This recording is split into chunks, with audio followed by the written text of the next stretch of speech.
So what is happening in the tech industry right now? Like I'm looking at the latest Forbes article, and apparently Twitch is cutting about 500 employees. Amazon plans to cut several hundred. Google laid off hundreds of employees. Duolingo slashed 10% of its contract employees. All right. Humane also will cut 4% of its workforce. Discord, again, roughly 170 employees.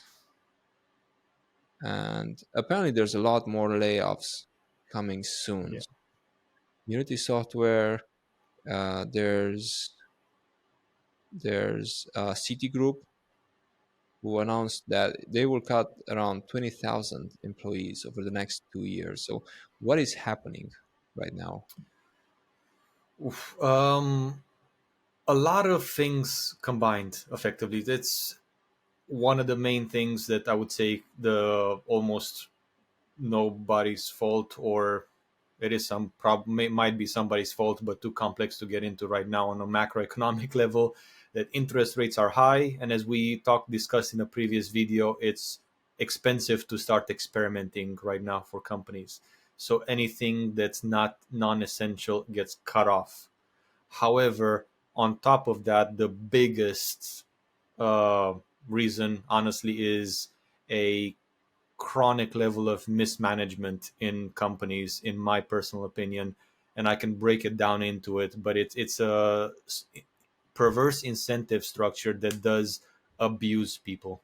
Okay, let's go back. So what's management? Like who do you talk about when you say management?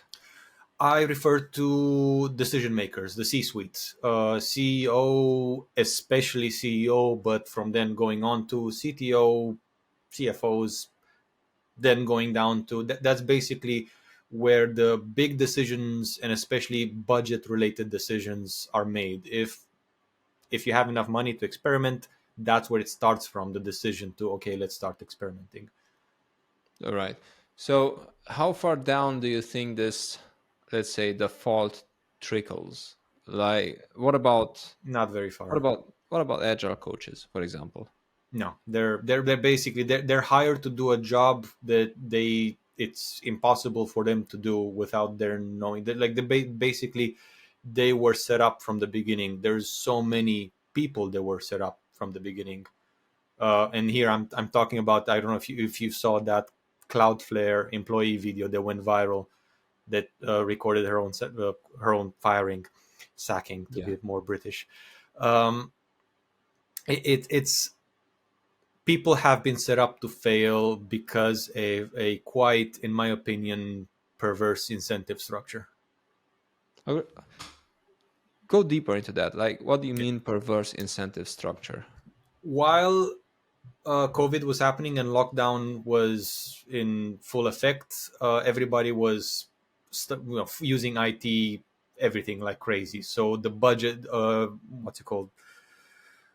Interest rates were low, usage was high. Everybody had doubled or tripled or had a massive influx of users, and all the companies went on a spending spree, even though it was clear that it was not wise to do so. A lot of people hired people, engineers, just because they did not want the other guys to hire them. So it was unnecessary hiring that it almost like based on emotions rather than rationale. And I I can go think even deeper if you yeah, need to. maybe it was more than that. I mean, I see your point, but I think there was also an influx of people going into IT, which I know quite a lot of people that actually took that extra step because IT was something that was more safe. It was viewed more safe. Yeah. It was viewed as work from home when everything else seemed more dangerous, I guess, for lack of better words. But maybe there's like bigger things So at play here. I don't disagree with the fact that there was an influx of IT workers into the industry, but they don't have as much of an impact as the people on top that were making bad decisions on purpose. Like you cannot fault somebody that wants to, that's looking for a job in a safer industry when they're in good faith applying to the job and trying basically to do their best job, as opposed to the person hiring knowing that this is, this car is going to drive off a cliff.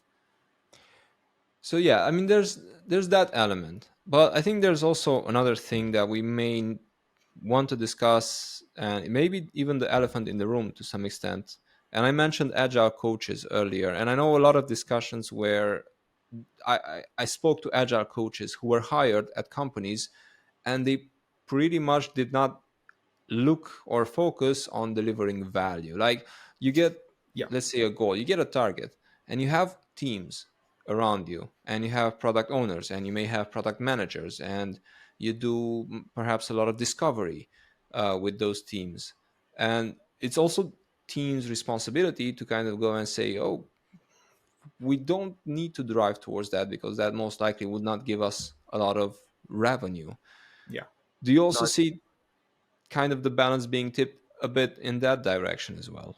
Yeah. So the money was abound. It was kind of raining with money in the IT industry, and a lot of laziness and comfort kind of was, I guess, being a lot of people were just quite happy. I don't know if you saw, there was interviews doing then with almost like undercover interviews with, for example, Twitter before it got taken over, with was project managers who were working 4 hours a week and something ridiculous cases like that. It was absolutely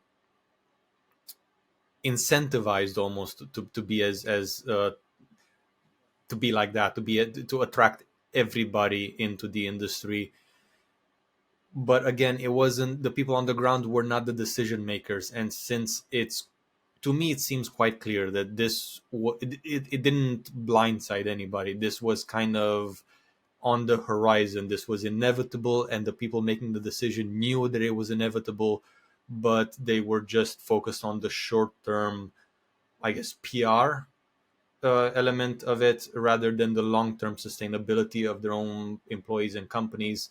And also the fact that, and I'm normally, personally, I'm more anti regulation and more kind of just competition. But in this case, it was abuse. I mean, hiring somebody knowing full well that you're going to have to fire them in a few months, regardless of their performance or what they're going to do, is just simply wasting their time. Abuse. I, That I agree with that. In Yeah. case they actually knew, I agree that that's really a nasty move to do. But to be honest, I'm not sure they knew at the time. I think right now, perhaps a lot of companies have been drawing the line at 2023, looking at the budgets, looking at the revenue as a whole. And I'm guessing that a lot of teams haven't really added the numbers. And maybe this is the result because you Well, may feel like you're ahead, to be honest. You may feel like you're getting more users, for example, but it's not really driving the any revenue. so the way that I see it, it and why it's emotional, and why I do think that people that end up in a CEO position should at least be kind of intelligent enough or have the experience to kind of see these things ahead of time. But this is why they didn't do anything, in my opinion. You had stockholders who basically, again, it was an influx in the stock market of money. Everybody started buying stocks. The biggest stockholders were on the board of directors. The board of directors tend to act more, can act more emotionally, in terms of they know competition is hiring and they look good because they're hiring and it looks like growth. So it's almost like forced growth even when it doesn't make sense for the company per se. In which case, the CEO has a choice of going against that type, the stockholders and the board of directors, and saying like, no, sustainability is more important, risking getting fired because they can with just a simple vote, or just going with the flow and doing what the stockholders want, and then worrying about the repercussions later, which now is the time to worry about the repercussions. It is, and I actually want to end on one other question. Do we expect perhaps more layoffs announced in the following months? Yes, I don't think we've seen the full repercussions of the mismanagement that happened over the last few years, which is also why I almost advise people to just get to know AI tools, get to know the latest trends. There's so many things happening on the market that they can empower you to survive in this environment, even on your own. Like you might not need an employer soon. All right, that's worth exploring, definitely, in another episode. All right. And I think that's it for now. Thank you. Perfect. Thanks.